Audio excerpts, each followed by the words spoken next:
Professional moving experts to do the heavy lifting for you. That's why you call Two Men in a Truck. 352-289-0666. They care about your things as much as you do, and they do it fast and right. That's why you call Two Men in a Truck. 352-289-0666. Visit twomeninatruck.com and get moving. 2 Men in a Truck. Now you did it. Are you completely insane? He's back.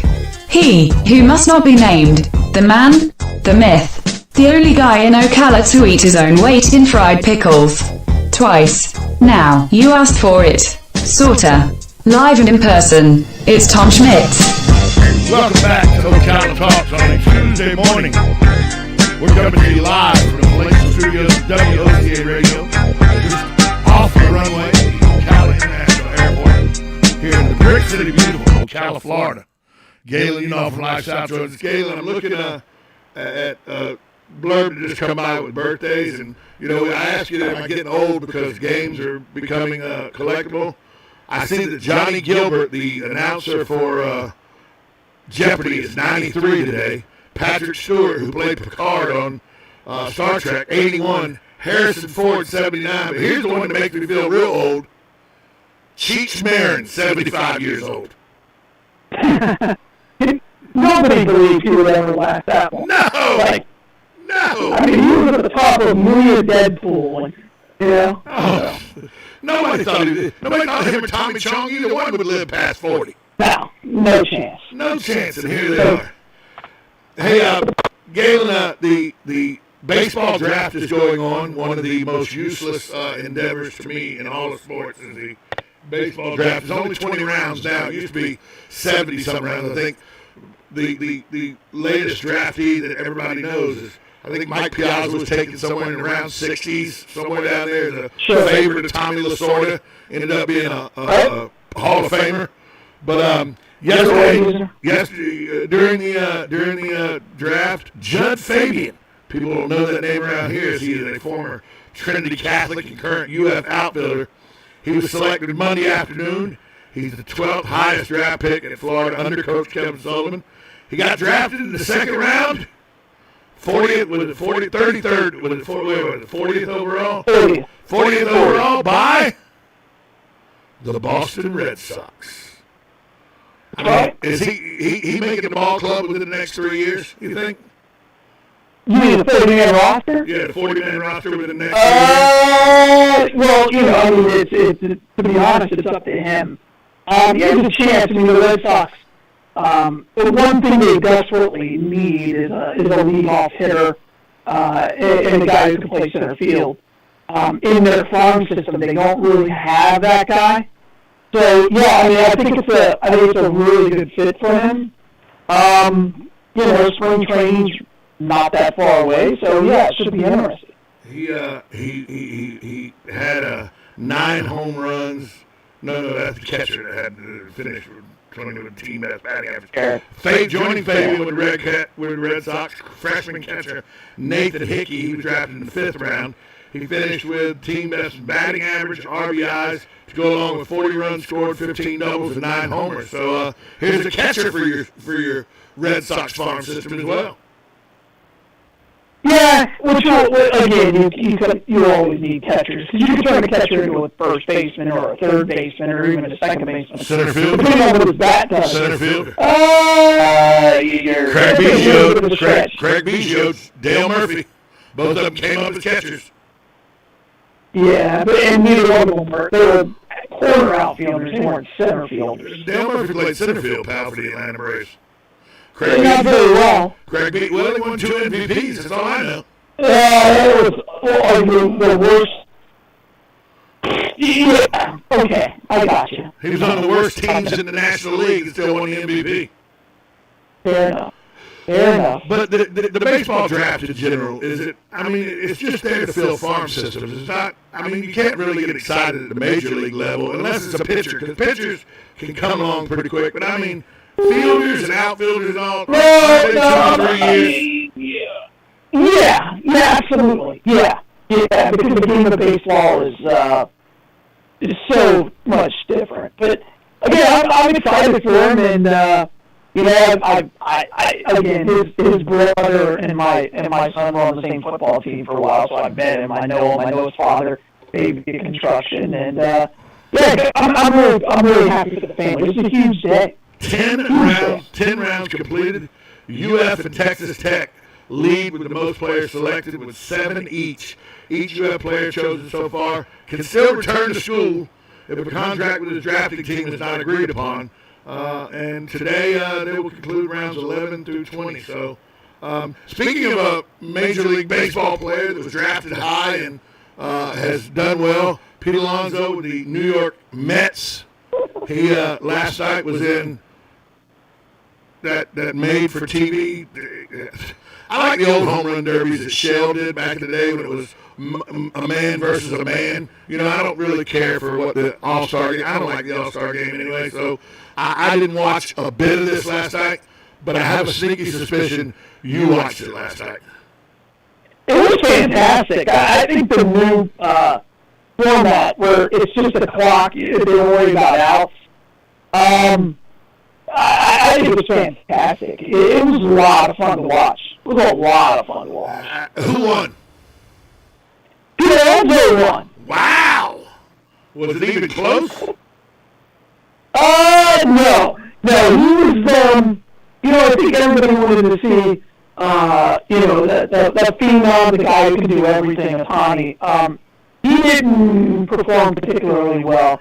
But Pete Alonso was the star of the show, man. You could tell he knew what it is for that home run derby. So it was fun. It was fun. I don't get the hate. There's no room for it. I mean, it was just so. And I was online with a couple of people that we all love baseball, and we've been in like fantasy baseball leagues together. We could all agree on one thing. Major League Baseball has got the home run derby right. Okay. I like the time clock. I didn't know they went to a time clock instead of 10 outs with the golden ball and everything. So Right. Now, they have the bonus time if you hit one over 400 and whatever feet. It's fun, and it's rapid fire. Right? I mean, there's balls still in the air, so isn't going to land in, and they've already hit the next ball. That's a lot better. It's fun. Oh my gosh, yeah, it's fun. It's fun. I think the television cameras was pretty bad. But again, it's hard to keep up with. It's very much hard to keep up. Let me ask Should have been in Atlanta. I think we can all agree on that. Let me ask you this. Was Chris Berman part of the show? No. Okay. No. I watched it on my tablet. Was it on Fox this year or ESPN? No, ESPN. Okay. I watched it on my tablet with the sound off. Okay, yeah. Because I got tired of back. Okay, stop. I'm just tired of that. Can't do that anymore because there's so many bombs hit. Tired of that. I'm tired of it. It was fun. I listen to 99% of all games with no sound. Well, all sporting events with no sound. That's because you're doing it in your head. You're calling the game in your head. That's I find a lot of them very irritating. Yeah. Especially baseball. They offer nothing. Yeah, they offer nothing. I catch myself watching. I'm watching the Braves games, and Chip Carey, Skip Carey, and Harry Carey's grandson, Skip Carey's son, third generation play-by-play guy for the Carey family. And right now, the Braves switch out every week. It's either Tom Glavine or Jeff Francoeur. And Glavine can give you some great insight on pitching because he was one of the greats. Francoeur's in the booth because he was not good at baseball. He was, so it's not good. It's not good. It's just not. No, I agree. That's why I usually watch the game and then I'm doing something else.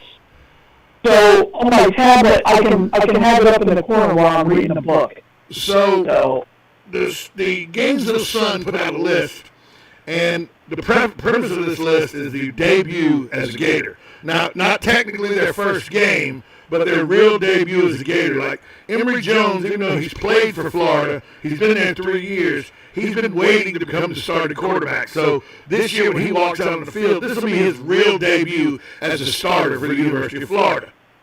So, and then, Who wrote the article? I need to know who wrote this article. I don't have that. I don't have that information in front of me. Let me try to pull it up, and I will see. I can do it real quick. No problem. Just for you. I can tell you from who wrote it whether or not I think it's crap. Just for you. Just for you, I'll pull it up. Just because, well, I said I will. I find that newspaper writers are some of the most fragile human beings on the planet. Well, you may have something there. I don't. Oh, no. All right. Oh, here it is. Here it is. It was written by David Whitley of the Gainesville Star. Okay. All right. All right? So he come up with the 5 greatest He's a debuts. young guy. Right. Just so you know, he's a young guy. And it's not their first action, but it's their first actual where they're in charge. You know, when it's their debut. Number 5 on the list, Shane Matthews versus Oklahoma State in 1990. Shane was a big-time recruit from Mississippi. Absolutely. But he couldn't get off the bench at Florida. He redshirted, then he had 2 handoffs to show for his entire freshman season. He went in number 5 on the depth chart to number 1. His Spurrier installed his funding gun. He basically he was a raw rookie out there. Spurrier said we had a lot of confidence in Shane. He seemed to be a game player. He plays a little bit better than you think he's going to. So they have Shane Matthews 5th on that list for his coming out party against Oklahoma State in 1990. I'm okay with that. Number 4 on the list. Number 4 on the list. The reason I played linebacker. Scott Brantley versus North Carolina in 1976. Scott Brantley was physical, fast, and had an inherent knack for the game from the first time he put on a helmet.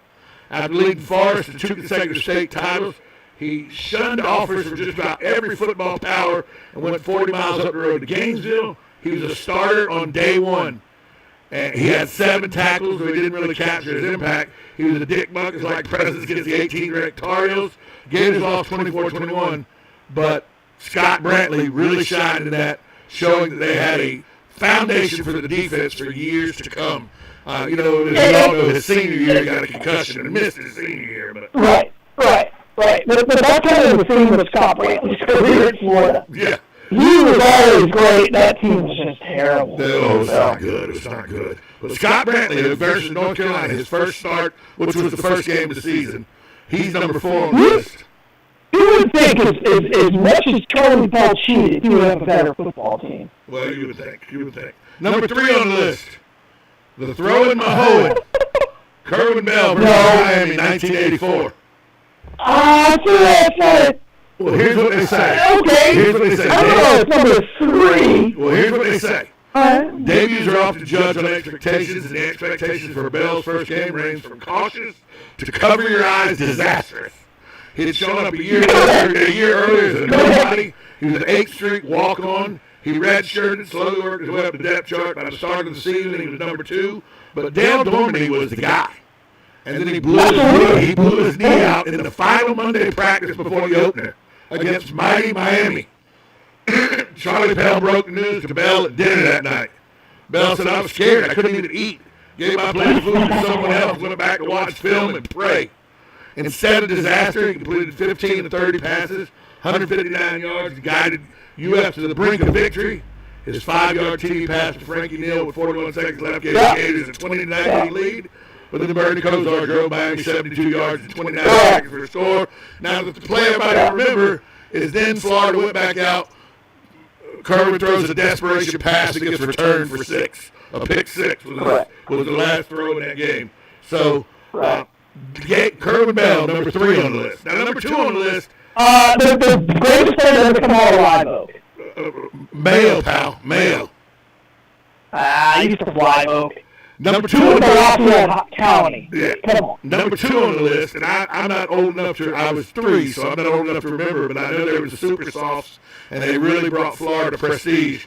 John Reeves and Carlos Alvarez versus Houston in 1969. It's a combo debut, but Reeves to Alvarez are linked as orange and blue in the UF vocabulary. Sure. They weren't allowed to play back then, so the duo toiled quietly as baby Gators in '68. The varsity went 6-3-1 that year, which Florida was an underdog to Houston in the opener. The Cougars were ranked 7th. But Ray Graves had a revolutionary offensive tactic of his own. It was called the forward pass because Florida didn't throw the ball at the time. On Florida's third play, Reeves hit Alvarez for a 70-yard touchdown, and the Super Softs burst onto the scene. I do know that the Super Softs are legendary on the Florida campus. I do know that. But I don't know much else about it. I don't know. I'm going to struggle with that one. Number one. What do you think is number one? Okay. If it's not Emmitt Smith, this first game was good, then you should have never read this.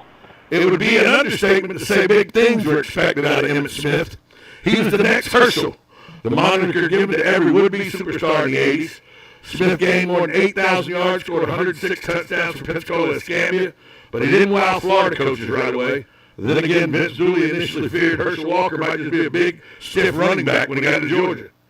Smith barely got off the bench in a 31-4 season opening loss to Miami. He gave a glimpse of what was to come the next week with a 66-yard TD run against Tulsa. That convinced Galen Hall to give Smith his first start against Alabama. The Crimson Tide had just beat the national champ Penn State. Game was at Legion Field. Sure was. That's right. All he did was gain 224 yards on 9 carries and lead Florida to a 23-14 win. Hello, world. My name's Emmitt Smith. And Galen Hall probably, if he was looking at his career, his probably his biggest regret is not starting Emmitt Smith day one, because that would have been a completely different season. But they stunned Alabama 23-14 at Legion Field. He gained 224 yards on one less carry than 40. 39 times he ran the football. But you were right. Yeah. If this list didn't have Emmitt Smith at number one, it would have been a bogus list. That's correct. I put in there, there's some people I think they miss. Colby Green's first start was pretty outstanding. When he had over, I think he had 7 catches. Brindage had a pretty good first game. I don't know. It's a tough list. It is a tough list. You got a lot to pick from. I mean, you know. Right, the safety, Tim Tebow's first start was as a sophomore. All he did was win the Heisman Trophy that year. You know. Yeah, his first start wasn't that great, though. It was against somebody, I think it was like a Northwestern school, like Northeast Louisiana Technical Institute of Technology. Bicycle building, yeah. Lawrence Wright's first game as a starter, I think he had a pick and blew somebody up. So it's tough. I would have went 1-2, though. I would have went Emmitt and Scott. That's how I'd have done it. Well, it's because you're a linebacker. It's hard to judge. I mean, the team was so terrible, though. They were. But he was the only one to make one tackle. He was the only one who could make a tackle on that defense. Although still the greatest display of linebacker I've ever seen in my life was Wilbur Marshall against USC. Well, I'd have to think about that. Wilbur Marshall against USC. Wilbur Marshall single-handedly beat USC. Because USC refused to block him. They thought he's coming from the backside. He'll never be able to run us down. And all he did all day was run the quarterback and run the backs down and tackle him behind the But he always was in a 3-point stance. Well, yeah, he revolutionized him and Lawrence Taylor. That's what they did. Right, but I don't consider that a middle. I don't consider that a linebacker. But he was a linebacker. He was. He was listed as a linebacker. I know he was, but he was a down linebacker. He was that hybrid. He was special. I'm not taking that away from him. I look at him as a defensive end or a lineman. I down lineman. See, but if you list him as a down lineman, he'd go down as the best down lineman we've ever had, and he's not a down lineman. The best lineman, I think, down lineman that Florida's ever had, arguably, is Javon Curse, the freak. Javon Curse was a freak. I don't think he's the best down lineman. There was a guy who came after him. What's his name? Green. What's his name? Came right after him. And I think he was better than him. Oh, gosh. I can't remember his name. Gosh, he was great. Somebody's screaming at the phone, at the radio. Somebody's screaming at the radio as we speak. Yeah. Man. Jerron Curse was just he was a defensive end that was a game changer at that position. It was in college. His pro career, because of the injuries and all, were could be questioned. But in college, he was unblockable. Unblockable. Kevin Carter. Kevin Carter. Gosh, that would really mean that. I think Kevin Carter was a better college defensive end. Okay. Jerron Curse was more athletic, but I think Kevin Carter was better than him. I know. We're forgetting arguably, and I can't believe you haven't said his name, Jack Youngblood. You have Jack Youngblood in there. Jack was really good at Florida. I mean, very, very good at Florida. But Jack Youngblood, to me, is the guy that played with a broke leg in a playoff game. Sure. Yeah. Hey, that's right. You got to be on the list. I mean, he played in an NFL playoff game with a broke leg. Okay. And by the way, if you're out there, Brad Culpepper wasn't that good. He's a pretty good lawyer, I understand. Pretty good lawyer. Great lawyer. I don't know. I don't know. Pretty good lawyer, I understand. I really like. I'll still take Florida State's. I think the best linebacker to ever play out of the state of Florida is one Derek Brooks. And here's the bad thing. It's either him or Scott, and I think you wouldn't go wrong with either one. No, both good men. Both men have net, but he's I'm going to say this, and it's probably going to aggravate people. I kind of agree with you. Yeah. I mean, because he was a bigger, faster, stronger version of Scott. A ball hawk, always knew where the ball was, would knock your. Wait a minute. Just. Could play the strong side or the weak side. He never came off. He could drop down in the flats and do cover. He could cover people. Yeah. Smart player. A good Hall of guy. Famer. And a good guy. Yeah, arguably the greatest Tampa Bay Buccaneer of all time. Wait, Steve Spurrier played for the Buccaneers, pal. Yeah, he sure did. Yeah, how'd that work out? Well, Gary, you played him. By the way, the greatest Tampa Bay Buccaneer was Steve Young. No. Okay, let's go to or Bernie Testaverde. Well, colorblind. Some people. How do you not know a guy is colorblind? Yeah. Come on. If you ask a lot of people, And they tell you Brad Johnson because he was the quarterback of the Super Bowl winning team, but he wasn't. Right. No, I really believe that Derek Brooks is the greatest Tampa Bay Buccaneer of all time. Leroy Selman would not be. Leroy Selman. I think he'll be all right. I don't think he can touch me. Let me tell you something. He can't touch me. Leroy Selman Steakhouse. That's a pretty good place. Let me tell you. Just tell you. Well, he can't touch me. Fat guy, I'll tell you. It's a good place to eat a steak. Good place to eat a steak. He's been dead for a while. I don't think he's coming back to get me. And that's like people make the argument, who's the greatest Dolphin ever? And I go, the Dolphins made a living out of nobody being great. They were all just really good. You have to say Dan Marino, though. Well, of course you do with that. But I mean, when they talk about the Super Bowl Dolphins, there wasn't really a great player on those teams. They were just the entire team was just really good, and they played together as a team. I mean, Greasy threw the ball 14 times a game. Oh yeah, absolutely. It's either him or Zonka, right? I mean, with that hook on the front I of don't him, know. he had that U on front of his helmet for no reason whatsoever. Sure. The piece of equipment, I still don't know what that little U-bolt was on Zonka's helmet. I still don't know what Doesn't that matter. They called it the bull nose.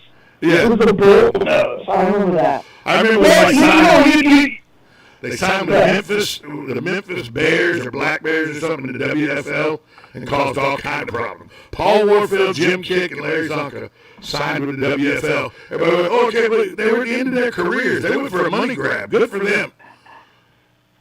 Well, at least you didn't say that the Mark brothers or Clayton. And maybe it wasn't Jason Taylor. It was not Jason Taylor. It wasn't Zach Thomas either. Okay. Hey. God, two overrated guys. Hey, where's the Bloodmobile today, guys? We got about 20 seconds. Hey, Bloodmobile today with Walmart in the Village, so come by there and see us, and please go out there, give it the right, donate blood, and one donation takes 3 lives. Galen, talk to you tomorrow. Bye. Coming up next, it's Master Gardener Carolyn Baldwin. She's in studio next, right here on The Source. Broadcasting from the Ocala International Airport, this is WOCA AM, W242CA FM, Ocala, 1370 AM, 96.3 FM.